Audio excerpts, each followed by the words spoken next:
That's a backup. Dear Secretary Jacques Lu, authorities from the American government, the American embassy, and the Argentine government, and authorities, faculty, students, alumni, and friends of Universidad Torcuato Di Tella. It is my pleasure to welcome you all to this unique gathering in which U.S. Secretary of the Treasury, Jacob Lew, has honored us with his presence. We are privileged to have been selected as the venue for one of the few public presentations he will make during his visit to our country. Let me start by giving you a brief introduction on Secretary Lew's background, experience, and credentials. He has served as the U.S. Secretary of the Treasury since February 2013. He previously served as White House Chief of Staff, Director of the Office of Management and Budget, and Deputy Secretary of State for Management and Resources during the Obama administration. He also held high-ranking positions in President Clinton's cabinet and played significant roles in the House Democratic Party. He received his BA from Harvard College and his JD from Georgetown University, and is a member of the bar in Massachusetts and the District of Columbia. The title of today's event is The Global Economy and the Economic Relations between the US and Argentina. First, there will be a conversation between Secretary Lew and Professor Juan Jose Crises from our business school and director of our Finance Research Center. And then we will open for questions from the floor. We believe in an Argentina open to the world. That is one of the values we teach here at Universidad Torcuato Di Tella. Of course, our economic and political integration to the world cannot be a naive one, but we are sure that Argentina should see exchanges with the world, including the United States, as an opportunity rather than as a threat. I am sure that an event like this one will contribute to a better future for our country and to the relationship between our nations. Once again, allow me to reiterate that we are extremely honored and grateful to the U.S. Embassy, U.S. government officials, and Secretary Lew for choosing our university as the place for this conference. I particularly wish to express my gratitude to Ambassador Noah Mamet for his continued support and commitment to our institution. Dear Secretary Lew, thank you very, very much for your presence here today. I now turn this to your conversation with Professor Crises. Thank you very much. Thank you.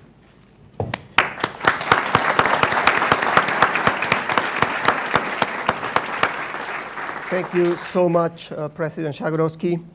It is great to have you here. By the way, we picked ties of a similar color. I like that. I like your tie. Yeah, likewise. So what brought you here? We're not used to getting these kinds of visits in 1 year. President Obama in March, Secretary Kerry last month, and now yourself. Well, first, Dr. Crises, let me thank Dr. Jagroski, Dean Mariner, and you for hosting this event. I'm really delighted to be here at Di Tella. And I'm delighted to be here in Argentina. I have been working very closely with the government since the new administration took over. And I've been very impressed at the commitment to reform, the pace of change, and sticking to the path that is challenging but critical to Argentina's future. I think that Argentina's future, its stable future economically, its being a contributor to the region, is important for Argentina, for the region, and for the United States. I think that's also an explanation why you've seen President Obama visit, why you've seen Secretary Kerry and other members of the cabinet come. We have very quickly restored a close working relationship between Argentina and the United States. And I've had good conversations today with President Macri, with the leaders of the central bank, with Minister Pratt and with business leaders here in Buenos Aires. And I think these are the kinds of conversations that help to deepen the ties and make it so that we can work even better together. That's terrific. Now, given your position, I'm sure that the global business community would be most interested in knowing your views of the current Argentine economic situation, and some of that you addressed. But in particular, what would you tell the business community that is looking at this transformation and that is contemplating whether to invest now or invest later or perhaps not invest at all? What would you say? Well, I never give investment advice. I evaluate economic conditions and I leave to others to make their own investment decisions. I think that the changes in Argentina in these last 9 months have shown a commitment to restoring fiscal order, to dealing with the challenges of inflation, towards making reforms to deal with subsidies that were causing economic distortion, and to do it in a way that is determined but sensitive to the fact that it has to work in the real world, not just in the theoretical world. As there have been bumps in the road, I haven't heard the government of Argentina say we're going to reverse course. What I've heard my counterparts say is we need to find a pathway to get to the finish line. That's the right way to deal with complicated reform, to stay determined, focused on what you need to accomplish. It can't happen in 9 months or in 1 year. I think what the business community looks for is a stable political environment where the direction that's being taken is one that they can count on, not just for this year, but for next year and for the foreseeable future. The durability of the reforms. I think the openness of Argentina to the world is something that the world is actually happy about. Argentina has so many things that are positive, from the high quality of its workforce to the resources that it has and the rich history. And frankly, being cut off from much of the global economic conversation for a period of time, I think there was a sense of satisfaction that Argentina was taking the steps to reintegrate in a determined way. So I think there is an eagerness to do business with Argentina. I think that it will be something that takes time to fully develop, and it will have to stand the test of time in order for it to be fully successful. Good. So I got a couple questions about the state of the world, if you will. If we can turn to that before coming back to, Sure. to Argentina. Could you please share with us your views on the current state of the global economy, and in particular on the future on China and the likely evolution of global trade? I think that there's a lot of risks in the global economy these days. The United States continues to grow at a sustained, stable pace. We've seen challenges in other parts of the world having the recovery from the recession be as enduring. And one of the things we've seen is that there's been a softness of demand worldwide. The United States is a big market, but it cannot be the single engine that pulls the entire global economy. We need to see in Asia, in Europe, in Latin America, in the emerging economies, we need to see each country doing what it can to get its economy working at full speed. There was a debate for a long period of time in the global economic meetings between austerity and growth. I'm pleased to say I believe that debate is over, and the debate now is how to use all policy tools, monetary policy, fiscal policy, and structural reforms to drive economic growth. And I think that you've seen in a number of countries steps taken over this last year that show a commitment to doing that, not just in commitments, but in actions. From China to Canada, you've seen a loosening of fiscal policies to help drive growth. In South Korea and in the United Kingdom, you're seeing a willingness to use fiscal policy to drive growth. Even in Central Europe, where the case for austerity was made with most determination, you're seeing a willingness to let countries that have extra burdens created by the migration crisis to meet those burdens without cutting other spending. Even in Germany, there was an indication that there might be a looser tax policy in the next couple of years. So I think we're seeing a movement towards using all of the levers more effectively. I regret that it didn't happen sooner because I think we could have seen a stronger recovery from the recession. You know, you asked about China. I think China is going through one of the most challenging transitions economically that any country has ever gone through. It's one of the 2 largest economies in the world.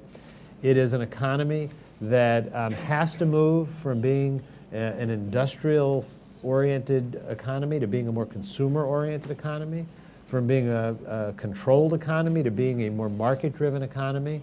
And I think at an intellectual level, China's economic leadership knows what they have to do. That is certainly what they say in all of the conversations we have.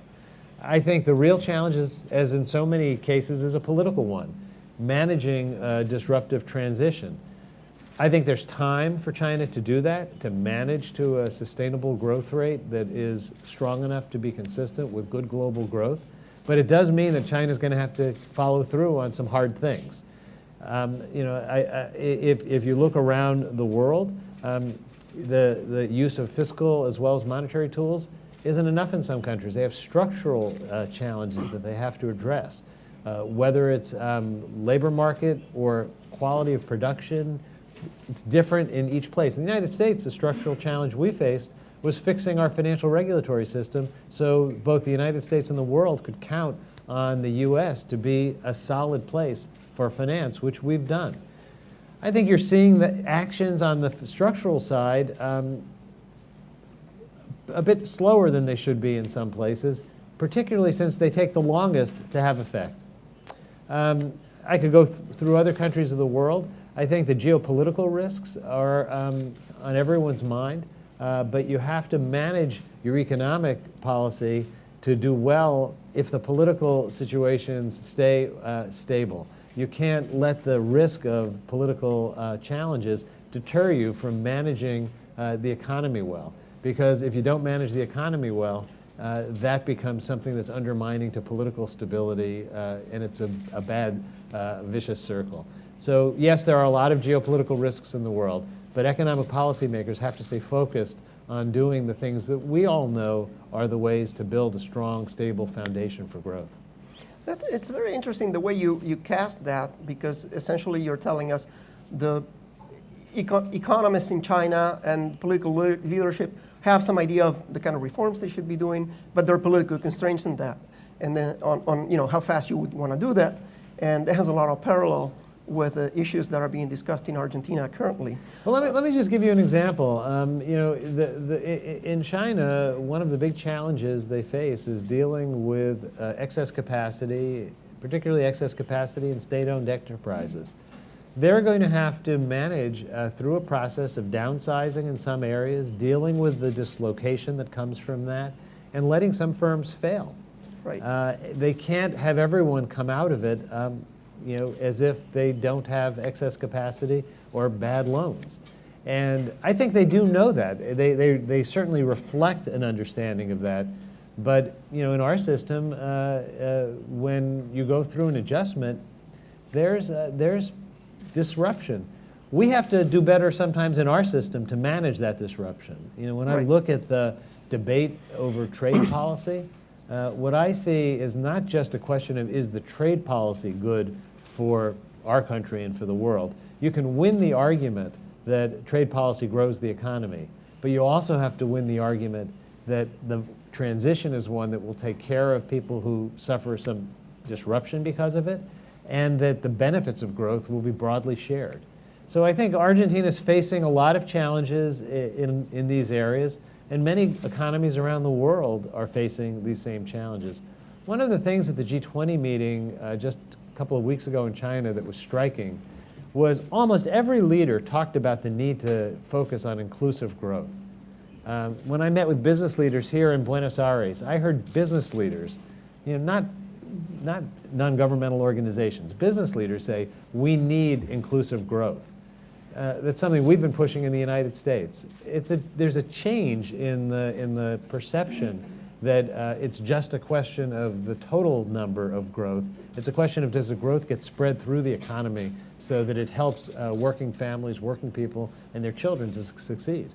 Yeah, I think that's something that President Obama and the Democratic Party have been successful in kind of persuading the world of the need to take care of people that, as you mentioned, dislocation, people whose jobs are perhaps lost to.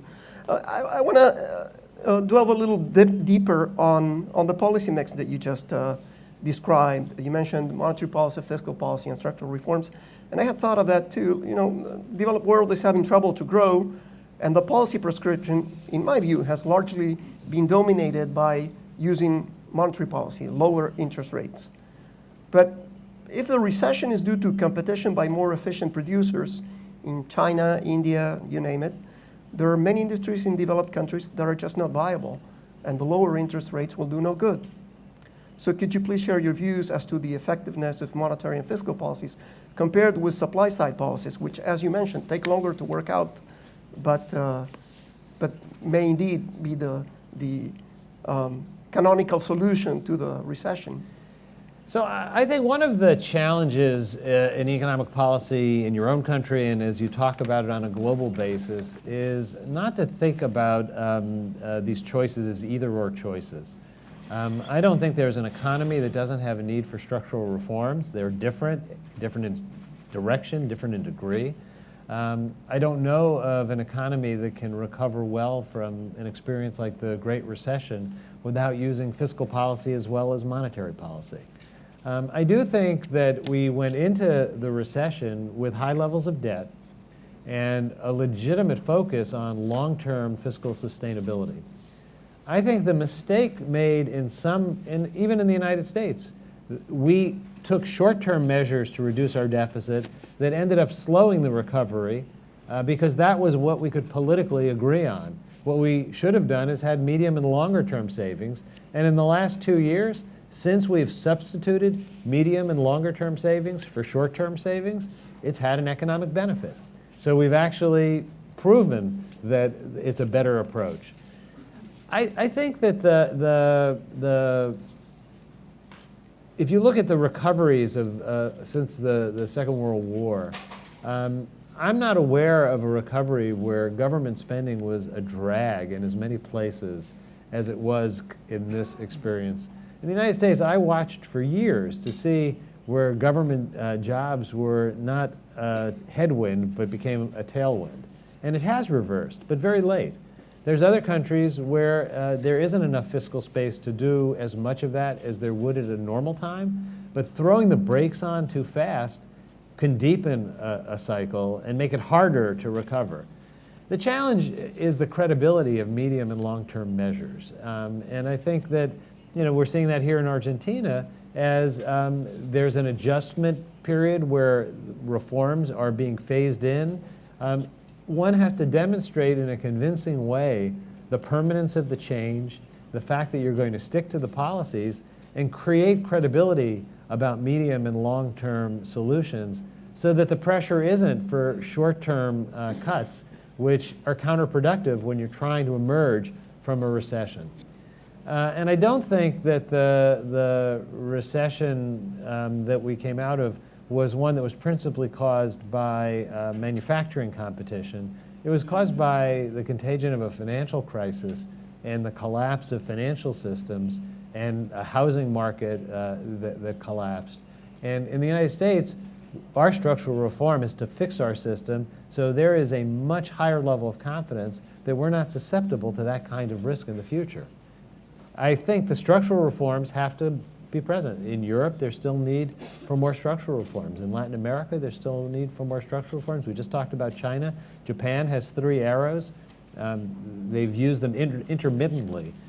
First a monetary tool, then a fiscal tool, then the structural tools, not all together. They need to bring them into alignment, use them to support one another. You think about structural change, often there's disruption from structural change. What does it take to deal with disruption from structural change? It takes fiscal tools. So in order to pave the way for an effective implementation of structural change, you sometimes need to use fiscal tools. And given you talked about fiscal tools, let me come back a little bit to Argentina. And the notion of social justice is very close to President Obama's heart and to the Democratic Party. And honoring the social contract requires paying taxes. Now, in Argentina, evading taxes is kind of a national sport. So as you know, the administration of President Macri has enacted a tax amnesty program, a blanqueo, that will be open for a few months. I was struck doing the research for this talk. I came across an article that you published in Foreign Affairs magazine, and I'd like to quote a paragraph from that article. You wrote, the Treasury is committed to building on the progress it has made in cooperating with emerging market partners such as Argentina, Brazil, India, and Mexico on key priorities such as facilitating investment, improving the implementation of tax policies, promoting financial inclusion, and combating money laundering and terrorist financing. Now, in that same month, you also enacted new regulations to limit tax dodging by big American corporations, the case of Pfizer's merger with a low-tax Ireland-based Allergan.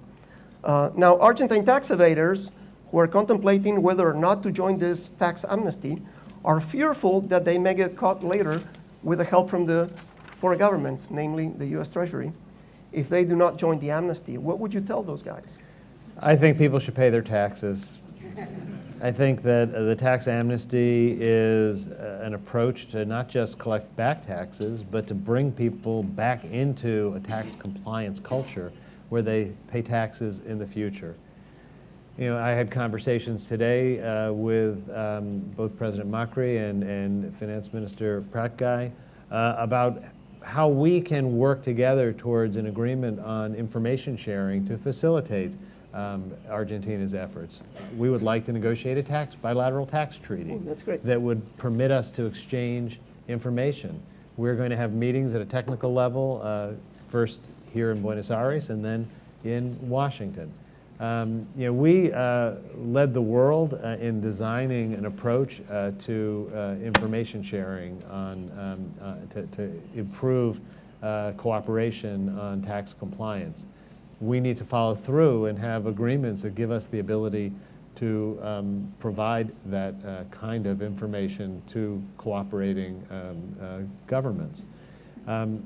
You know, we've taken action in the United States to try to make it more difficult to use our financial system to hide the true beneficial ownership from tax and law enforcement authorities. We've worked in the G20 to put in place base erosion and profit shifting strategies to make it more difficult for companies to legally move their money out of the reach of the appropriate tax authority. I think this is an issue that is one of not just economic importance, it is important as part of the social contract. You know, you cannot expect forever for working people to say, I'm going to follow the rules when they look at the businesses that they see as large and powerful and the most affluent people finding ways to avoid paying their taxes. It attacks the sense of fairness and the level playing field where everyone has the same kind of opportunity to succeed. I think that in the wake of the last year, this conversation about inclusive growth actually has a tax component to it. Absolutely. Because one of the issues is how do you pay for things like infrastructure? How do you pay for better education and training? Having everyone in the tax system helps to plug some of those holes. And I know that's part of the plan here in Argentina, to use the tax amnesty to fund some of the social expenditures in the country. In the United States, in our budget proposals, we've proposed substantial expansions in child care and education and training, and we would finance it by correcting things in our tax code that are broken, which allow very large assets to go through appreciation but never be subject to taxation. We all have work to do in this area. One of the things that I believe deeply is that if we want people to trust their governments, we have to show that we understand there's a need for everyone to play by the same rules. And we won't necessarily accomplish it all at once, Right. but showing that determination, the actions that we take speak more loudly than the words in terms of what we believe. That's terrific. That's terrific. I personally think that anything that the United States, with its economic might, can do to chase tax evaders worldwide is a very important contribution to the success of capitalism. I will say that there's two sides to the equation. You look at the business tax side. The United States has a very high statutory business tax rate. We need to eliminate loopholes and deductions and lower our statutory tax rate. Other jurisdictions have deliberately adopted very low tax rates to be a magnet for companies seeking to get out of a higher tax jurisdiction. We need to lower ours by cleaning up our tax code, but we also have to speak as a world community against that rush to the bottom, Right. the race to the bottom, which it's a push and a pull. Right. And I think we've made good progress on the base erosion profit shifting conversation. We still have some work to do ahead of us. Great. Great. Wonderful. And I want to draw on your extensive experience as budget director and on discussions about the debt ceiling. Now, your predecessor, Alexander Hamilton, some time ago, told the US Congress in 1791 that the creation of public debt should always be accompanied with a means for its extinguishment, to pay it back. Now, there is a growing concern in Argentina that we may be entering a new spree of over-indebtedness, as the fiscal deficit remains around 5% of GDP, and we're covering that with new debt issuance. I was wondering if you could please comment on this concern. I think that Argentina has a transition that it has to go through, which will take some time. And I think the idea of kind of throttling all the way down to zero right now is probably not consistent with a pathway towards a sustainable, stable transition. I think you have to look at where Argentina was a year ago. A year ago, Argentina didn't have access to the international credit markets.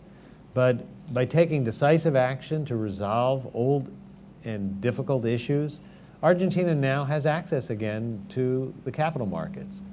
That shouldn't be licensed to create a debt burden that is unsustainable, but it does give Argentina the ability to manage this transition in a responsible way. And I think there will be a lot of scrutiny. The IMF is here doing an Article 4 review of Argentina for the first time in a long time. Financial institutions are looking closely at the policies that Argentina puts in place and their sustainability over time. So I think there are checks and balances to prevent the kind of excessive buildup of debt that would become problematic.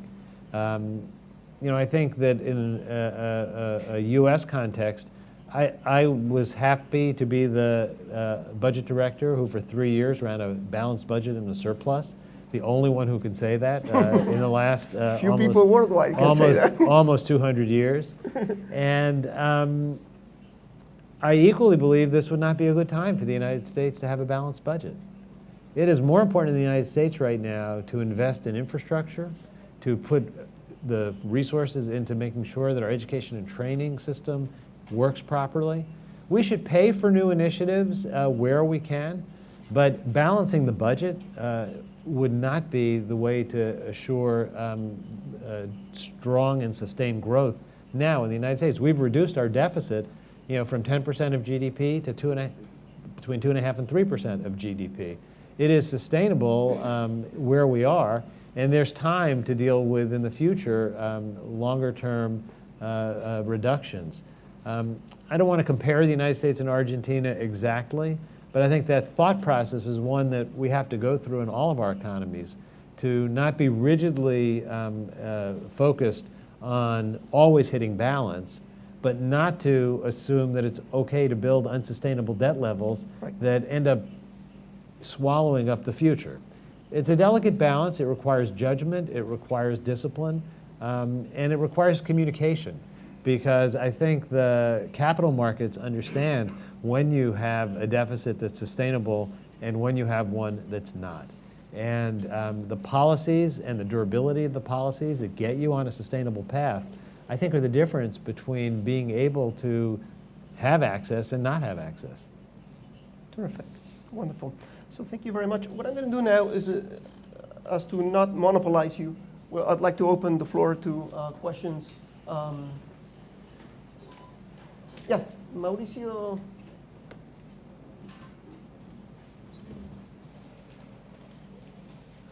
Hi, Jack. Thank you for coming here. As a student from this institution, it's an honor to have you here.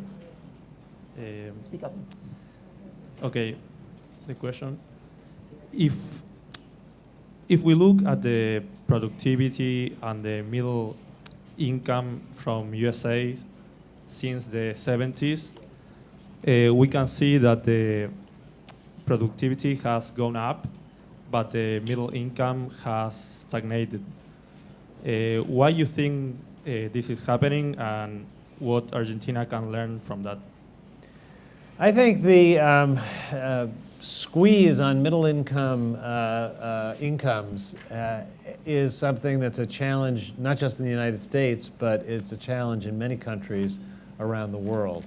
And I think you asked the question the right way. It's not something that arose out of the financial crisis. It's been something that's been developing for decades. I think that we got some very encouraging news just 2 weeks ago with the most recent census report on family incomes, which showed a rise in median income that was quite substantial in 2015, that showed it was spread through all demographic groups, and actually showed the biggest increase in median income since that series has been kept. So it leaves me hopeful that we've turned a corner. It's a little premature to declare definitively that that's the case, but it certainly was very good news. Coming out of the financial crisis, we had a period of dramatic reduction in unemployment in the United States. We've created over 15 million private sector jobs since we've gone to the positive side of the recession. What we have not seen until recent months, the last year, is wages going up during that recovery. It was a slow process to get to higher wages. I think that the combination of something happening over time and just a lot of excess capacity, a lot of people looking for work, and a lot of facilities that were underutilized, kept the pressure off of wages, and has been something that's led to slower recovery of investment. And the slower recovery of investment has been a contributing factor in keeping wages from rising. I hope we're turning the corner on that. I think the issue in our recovery that is most puzzling to experts is why productivity is not showing more signs of rebound.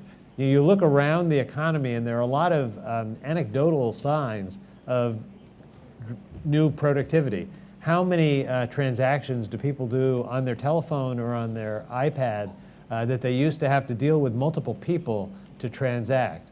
We're not seeing that flow through in measurements of productivity. In the 1990s, we didn't see the reflections of productivity at the time of the first real breakthrough in technology. It took a lag before the productivity showed up and before it flows through in wages. I think we have to stay very focused on it. We have to make sure people have the skills to take the jobs that have higher earning potential in the new economy. That's why the focus on education and training. We know that the people who do best in the economy of today and tomorrow are people who've completed a college degree, who have some additional technical or specialized training. In the US economy today, we have roughly 3.5 to 4 million jobs that are empty, and roughly 3.5 to 4 million people looking for work. And we've got an unemployment rate that's under 5%. There is some pressure now on wages, which I think is a good thing, because that's how median income goes up. But we also have a mismatch in terms of skills, where there are people who could do better in the economy if they had the skills that the economy is looking for. And that would flow into greater growth in the economy as well. So it's a complicated issue. I don't think there's a simple answer. And it's one that we think a lot about in terms of what our policies can do to help make a difference. It's good that you're saying that at a university, because we're in the business of Yeah. trying to figure out what a business sector is going to need. And I in the always tell future. people in US universities that the real value is from finishing the degree. Right. Starting that doesn't give you the value. Finishing is what gives you the value. Labor economists call that the sheepskin effect, because you get the degree in the old days in sheepskin. I got a question of my own before we go back. Latin America has historically been exposed to substantial shocks when important changes in U.S. policy took place. The last two examples of this are when President Ronald Reagan took office and interest rates went above 15% per annum on the 10-year bond, and sadly, after the dramatic events of September 11, 2001. There is concern in the region throughout Latin America, and I'm sure you're going to see it on the rest of the trip as you go to the neighboring countries, that a wide swing may again ensue following the outcome of the upcoming presidential election and the debate we have tonight. I don't know to what extent you could comment on what changes in U.S. economic and international policy should we expect if either candidate wins the presidency. One of the attributes of being Treasury Secretary is you stay out of politics, even when your good friends are running for a president. So I'm not going to comment on the current political debate.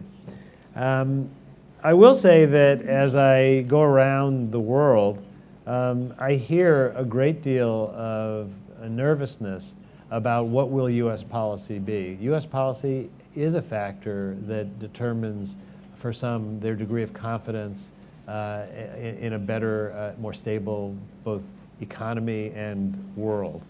I think that the policies that we have pursued have been designed to promote global growth, to promote the U.S. being connected. In the article that you mentioned in Foreign Affairs, Right.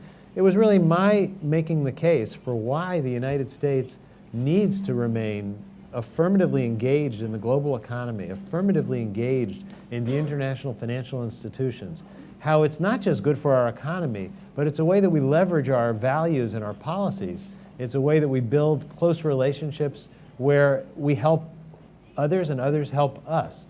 And I think that the American people need to have a government that continues to focus on having the U.S. play that leadership role if we're going to have as strong an economy as we need to have, and if we're going to have a world where our values are reflected in the decisions that are made by international bodies and other countries.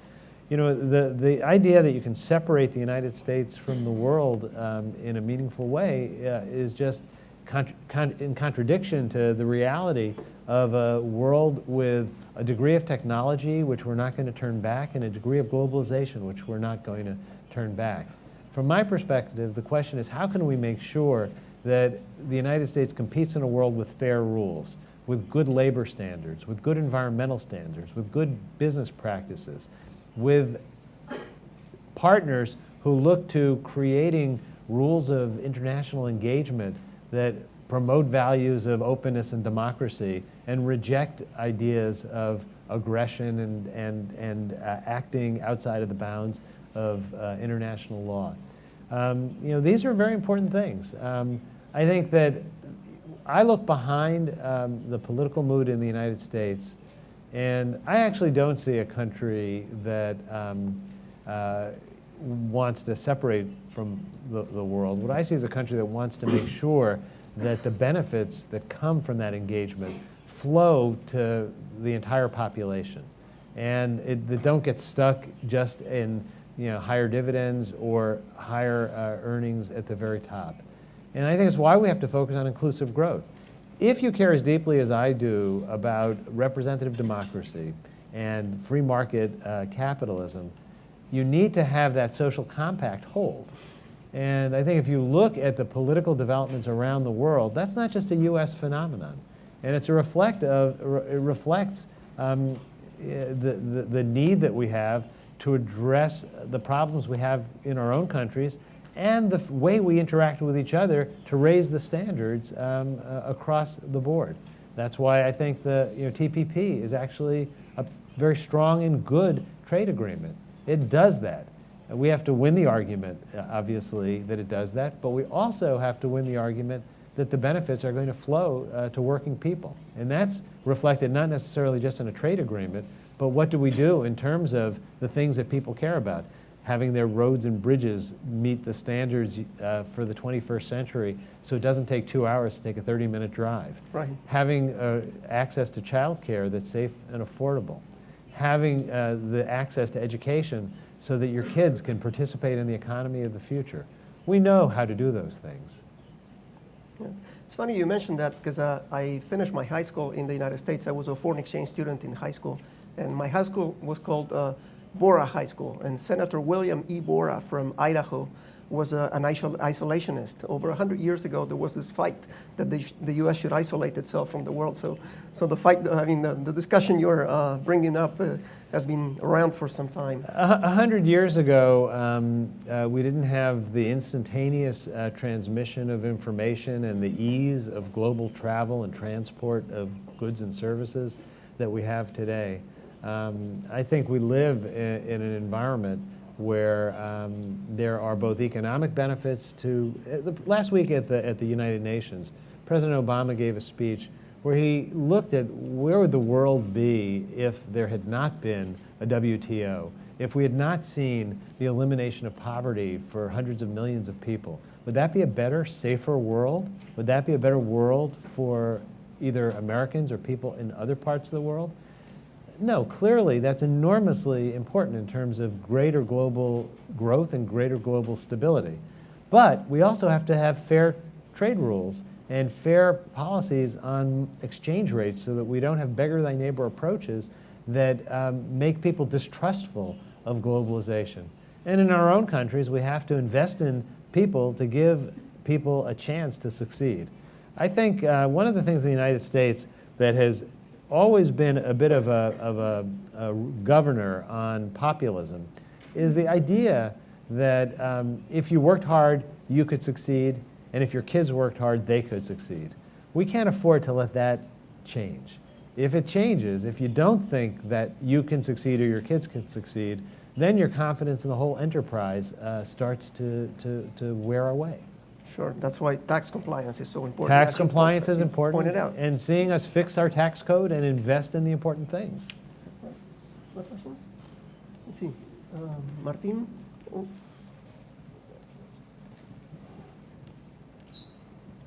Thank you. Hola. We can hear you. Thank you. Two short questions. One, you mentioned, Could you introduce yourself? Martin Kanengiser from, I'm a journalist from the Argentine newspaper La Nación. A journalist. A journalist. Two short questions. One is, you mentioned the need of reforms for the economic stability in the country. Would you mind to be more specific? And the second one is, how fast can this agreement that you mentioned, the tax agreement between the two countries, can be reached? Do you need the support of the U.S.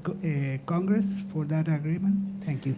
I think on the first question, there is a broad range of reforms that have been announced, from fiscal reforms to monetary policy reforms to subsidy reforms, and the pace of implementation should be as, I think, fast as can be done while keeping the social fabric whole.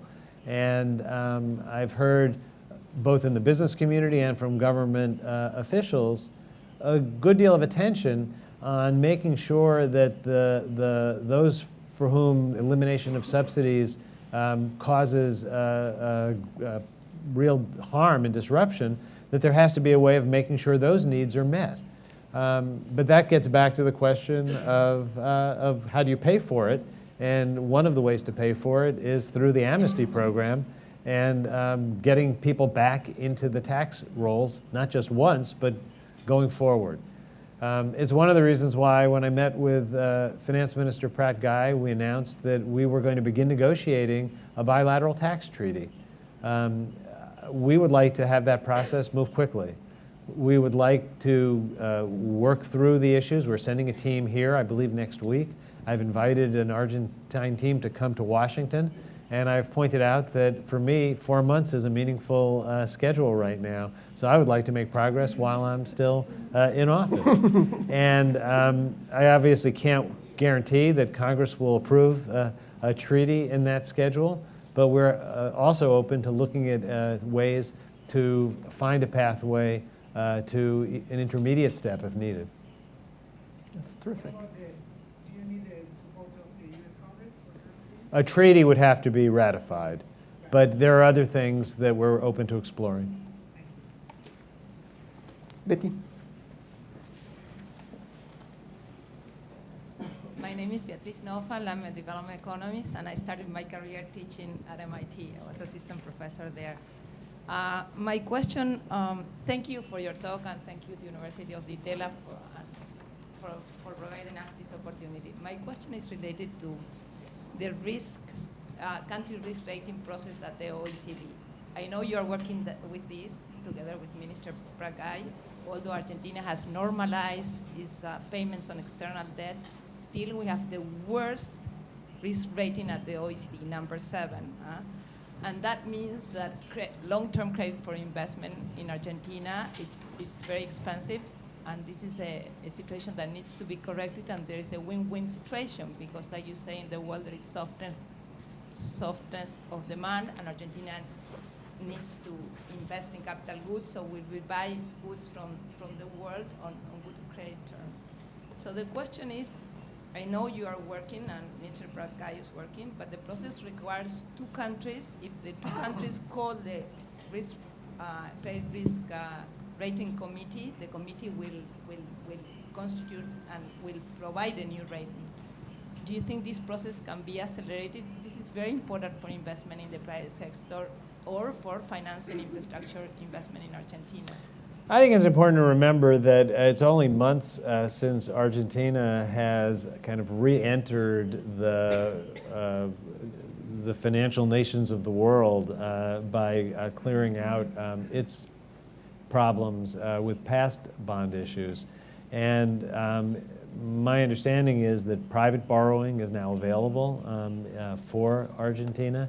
In January, when I met with Minister Macri right after he took office, and President Macri and Minister Pratt right after they took office, I told them we were going to remove the U.S. objection across the board to Argentine financing in the international financial institutions.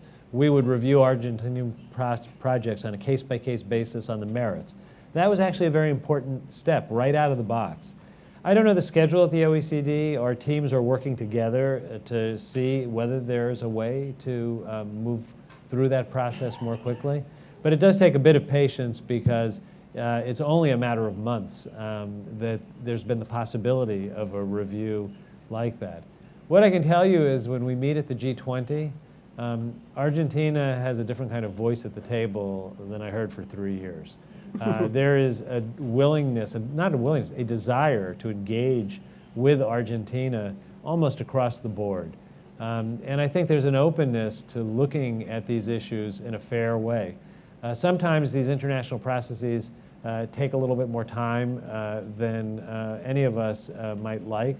But I think one of the things about the OECD is that it stands for standards and principles that ought to be the kind of guiding star. So they do things in a very principled way.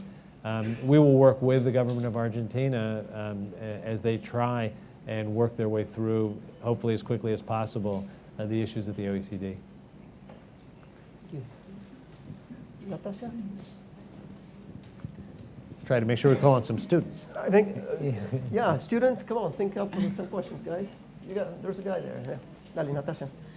Hi, good evening. I'm from a newspaper too.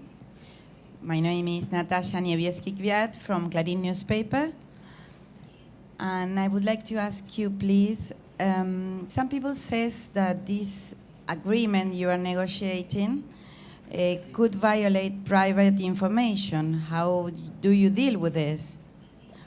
Some people here says this is habeas data. I don't know the name in the United States, but I would like to have your opinion on that. We have very high standards in terms of protecting personal information, the highest standards when it comes to tax information. I, as Treasury Secretary, cannot get personal tax information on American citizens, nor should I be able to. It is private information that lives in the tax authorities, an independent tax authority. The agreements that we've reached and the way we have advocated the sharing of information is to make certain that it's only available to tax authorities and law enforcement authorities on an appropriate basis. In some countries, there's a demand for having information be more broadly available. We have objected to that on privacy grounds, but it ought not to be possible to hide from legitimate tax and law enforcement authorities if there's a trustworthy way of correspondent law enforcement and tax authorities to share information in an appropriate way. And that's the only way we enter into agreements. So based on the request of our guests, they asked us to prioritize student questions. So. Hello, my name is Tomas. I'm a political student here, so my question goes there. There is a debate today in the US. So the question is, I know you have a democratic insight. How could we expect the economical and political relation in Argentina be under a Clinton presidency and how under a Trump White House? You know, as I said to the professor That's a bad question. when he asked me the question, I'm not going to get into commenting on the two candidates and the differences between them and their policies. I think that one of the attributes of American policy has been engagement with the world, and that's served America's interests very well, both economically and geopolitically. I think it's important in the future that we remain deeply engaged and connected to the world. You know, you look at issues that are very important to us in the United States, whether it's fighting a disease like Ebola, and that's not just because we care about people in the areas where Ebola was. We do care about them. We saw it as a global threat and a threat ultimately to us. We worked through the international system. The first responder was the IMF in providing cash when it was needed. The health systems need to be built not just by the United States, but on a global basis. The World Bank right now is adopting a crisis response fund so that things like refugee crises won't always pop up as issues that people look to one or two countries to deal with. We need to participate in the world on a bilateral and multilateral basis to drive American policy interests. You know, we objected to Russia's invasion of Ukraine. We had to work with Europe, country by country, to create unity in putting up a resistance to that. You can't do everything alone. And you look at an economy like the Ukraine economy, we couldn't on our own have put together a package that would give Ukraine the ability to go from deep recession to growth in a very short period of time. But working with the IMF, with the World Bank, with other partners around the world, that's exactly what we were able to do. So, you know, whether it's our domestic security, our global priorities, our economic interests, I believe we have to remain deeply engaged, insisting on fairness, insisting on high standards, insisting that everyone plays by the rules, but deeply, deeply engaged. I certainly hope that's the direction of future American policy.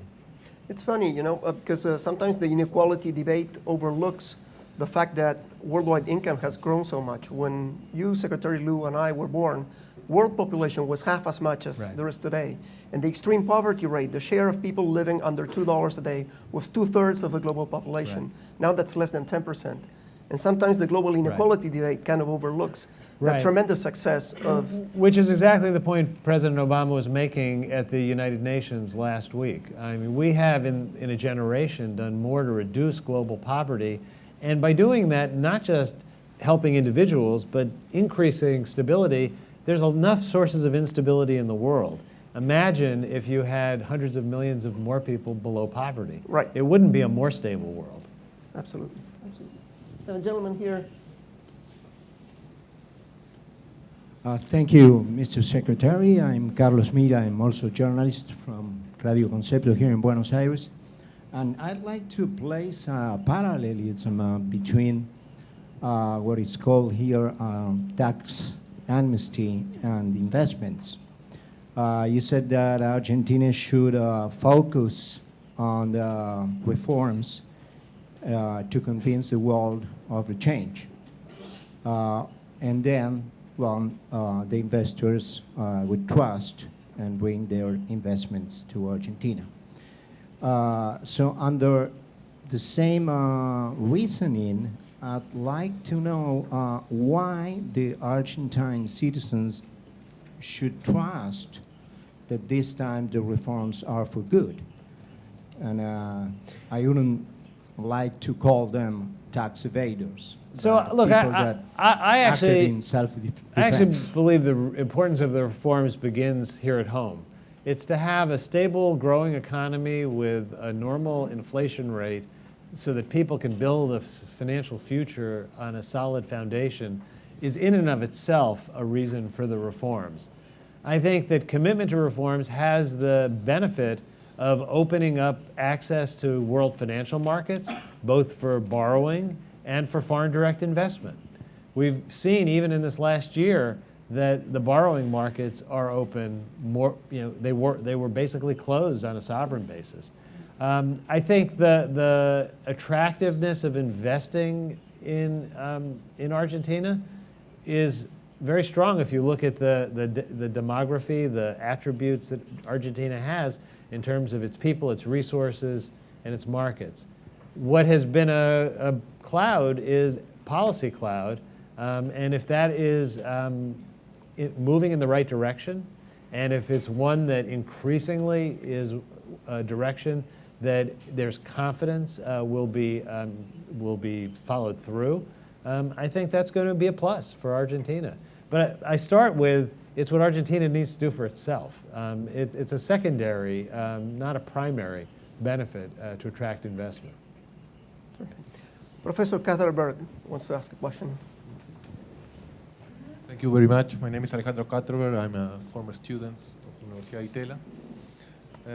My question is regarding following up the ones about the politics in the United States. About politics, but knowing that you cannot talk about it. But when Mr. President Obama was here in Argentina in a town hall meeting, he answered a question about Donald Trump, and he said, many people think that I'm more powerful than I really are, and there is a constraint and restrictions in the system that doesn't allow me to do whatever I want.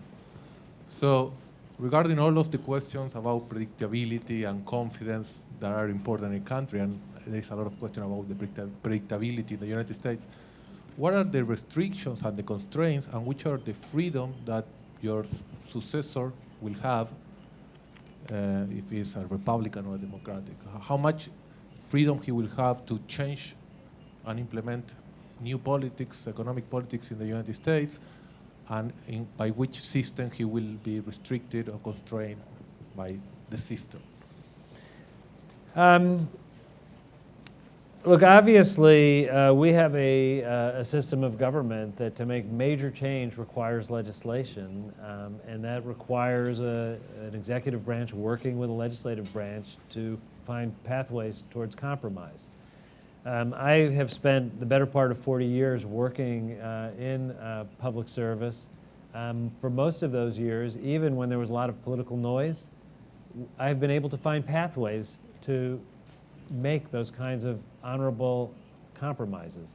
Even this last year, we have a domestic issue in the United States, which is we have the Commonwealth of Puerto Rico that is deeply indebted, needs to have a financial restructuring, a debt restructuring, and everyone said it's impossible. There's no way Congress will agree to that. You know, you roll up your sleeves, you work, you make the case, you find people who understand the problem. We got it done. We passed a law that set up an oversight board that will have the authority to restructure Puerto Rico's debt. Now, I don't want to go from a small example to a big example and say you can go and do anything, but you still can work in our system to get things done. We had 2 budget agreements in the last 3 years that took short-term reductions in spending that were hurting the country and converted them into short-term spending authority going up, longer-term savings. Much smarter policy. I hope that next year we see, at least for a period of time, a return to looking for honorable compromise to find pathways forward. That's what the American people really want, I believe. The frustration about Washington is partially that Washington doesn't address enough of the issues that people feel are pressing. Now, I realize it's a little circular. You elect a divided government. It's harder for the divided government to address all of the challenges.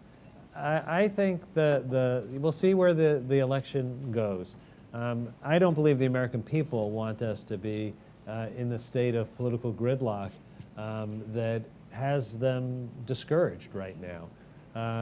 You know, it's never easy. Even when you control the White House and the Congress, it's still not easy. Our system was designed to be one where major policy is time-consuming and challenging. But that's not an excuse to not work at it. It's not an excuse to not put an agenda forward, to make the case for it. Sometimes you build the foundation for things. I mean, I just talked a few minutes ago about tax reform. I've spent a lot of time the last 3 years making the case for tax reform. I'm pretty confident it won't happen in the next 4 months. But I'm also pretty confident that when people come back next year and revisit the issue, the foundation that we've laid is going to be where they begin. And it's closer to being done because of the work that we've done. So you can't give up to conventional wisdom that says nothing can happen. You have to kind of put your elbow in, your shoulder in, and really work at it. Obviously, it helps if you have elected officials who come in wanting to find that pathway. Terrific. Okay, I'm going to take one last question from the students in the back, and that will be it because our time is up. Hi. Hi. I'm from a student of Master in Public Policy. My question is about public spending and debt. Argentina, throughout its history, hasn't been a especially fiscal responsibility, wasn't a really important thing in our governments. And now that financial markets are open for Argentine bonds, we may see a more responsible government now than before. But it's a tool, so it may be used well, or maybe with more debt and not fixed fiscal responsibility. Maybe if circumstances change or another government, maybe we can see results as happened in the decade of 1990, where provinces made many bonds and there were high debts, and we all know how Argentina finished. I think that there's no question but that in a democracy, there's always the possibility of a change in direction. But I also think that when you demonstrate successful policies that improve economic conditions, that provides confidence that those policies will be sustained. The challenge is to go forward and prove that reforms work, and then to keep building on them. And I don't think that the world will look to see, does that mean there will never be a call for a change of direction? As long as the work is done to put reforms in place, to demonstrate that there's concern for the well-being of people and broadly through the economy, and a determination to stick with difficult policies to make to get to the finish line in a period of time that is understandable and visible. You know, there will be an openness in the world to investing and lending to Argentina. If it looked like Argentina was reversing direction, obviously we've seen that before.